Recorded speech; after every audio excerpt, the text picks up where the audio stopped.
Hey guys, Jason here. Welcome back to the channel and welcome to the video. Today we are going to take my Arrma Fireteam into the trails. Now I know this doesn't make a whole lot of sense, but since I've had this truck, since I received it, I've always wanted to do what I'm about to do today.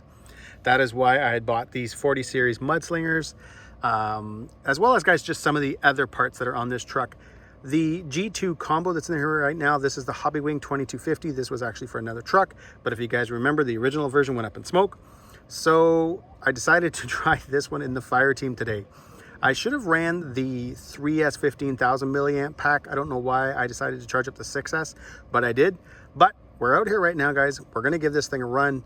It's got the full Basher Queen carbon fiber upgrade kit on it. I've already mentioned, guys, the G2 combo. Still running the stock servo, but I'm running it at 7.5. Not sure how that's gonna work. As well as, guys, obviously the biggest thing are these mudslingers. They're 40 series mudslingers from RC 4-wheel drive. We've got the Dixie Peck rims as well. So guys, this should be some fun. I don't know how long this video is, so right now if you look down at the video and there's a good amount of time there, that means things went well. But either way, guys, we're gonna head into the trail right now. We're gonna have some fun. We're gonna see how this truck behaves. It's not really set up for trails, and what I mean by that, guys, is things like the diffs. I've got a little bit thicker fluid in the center, but I mean the front and rear are still stock. So this is kind of more of a trial and error. We're gonna see how it goes today, see if this is something I enjoy. If I enjoy taking this truck into the trails, then you know what, I'll probably look at maybe something like a locker in the center and really thickening up the front and rears, maybe doing a locker in the rear. I have no idea. Either way, guys, let's head into the trails.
All right, guys, we've got the truck home. We've got it back on the bench. It's all cleaned up. We've got the Method RC wheels and tires back on it. And let's face it, that did not go well. Not having locked differentials in this truck made it not fun at all. I was expecting a little bit more. I thought by having those big wheels and tires on that it would help a little bit. But if anything, they kind of worked against the truck. The compound on the Mudslingers is pretty hard, so the tires never conform to anything, so it just kind of, you know, would shoot the truck up, and that was about it. And again, not having the lock differentials anywhere, even in the center, made the truck just not fun to drive over any obstacles. There's a part where I was actually hung up, and I think the 3 tires were spinning, and the one that actually was still having contact with the ground was not doing anything. So yeah, that was, guys, a bit of a bust. What can I say? I've always wanted to take this thing in the trails with the Mudslingers. I had done it originally when I first got the truck in the winter, and that was a lot of fun. The Mudslingers in the snow is a blast. Even in the deep snow, they're a lot of fun. I will leave a link, guys, to that video at the end of this video. But for today, in the trails, yeah, not what I expected at all. So this truck will go back. It's obviously, guys, already started. I've got the Mudslingers off it. I've already taken the drag brake off. That was another thing, guys. The drag brake constantly kicking in is so loud that when I was doing the video, I was trying to cut it out a couple times, but it was kind of hard to take it out the whole video because I think I was running it at 75%. Yeah, a bit of a bust, guys. I was hoping for a little bit more fun. I was kind of hoping it to be a little bit better than what it was, but without doing irreversible stuff. And what I mean by that is, obviously, we know we can always change things back, but you know, if I installed lockers, guys, let's say throughout the truck, hey, that would make this a lot more fun. But then when I decide I want to take the truck out to do other things, you know, the idea of pulling all your diffs apart, removing the lockers, that's something I don't want to do. And I don't really think that this truck will ever be that much fun in the trails, even with the lockers. So it's going to go back to basically the original, what the Fireteam was supposed to be for. We're going to have some fun with it. I've got a few things I need to do. I did notice today at one point, and it was really obvious, guys, with the Mudslingers, that this rear tire had a lot of wiggle. And I thought, and I checked the wheel nut a couple times, but then when I got home, I flipped it over, and you can see right there, that rear hub is cracked. That obviously, guys, did not happen today. I wasn't hitting anything hard. It's obviously, guys, maybe in one of my last runs where I was jumping it that I broke that. So I'm going to order those parts and get this thing all fixed up. But yeah, guys, that was a bit, it was a bit of a bust. My son and I had a great time. There's parts of the video where I kind of tried to change the audio a little bit, but where I was kind of telling him, like, Liam, you got to watch where you're going, because he was kind of all into looking backwards at the phone and trying to get cool shots, that he would be, you know, walking up rocks. And I was kind of worried that, you know, it's, you know, roll his ankle or whatever that is, hurt his ankle, sprain his ankle, whatever. I didn't want that to happen. So yeah, overall goal, guys, it was fun. It was awesome to see the Fireteam out in the trail with that body, because that body now looks insane with those panels. The Mudslingers are super cool, and I will be using them again in the winter, but for the summer, we're going to get back on those Method belted wheels and tires and continue just driving the Fireteam the way it was meant to be. If you guys enjoyed this video, give me a big thumbs up. Please subscribe and have a great day.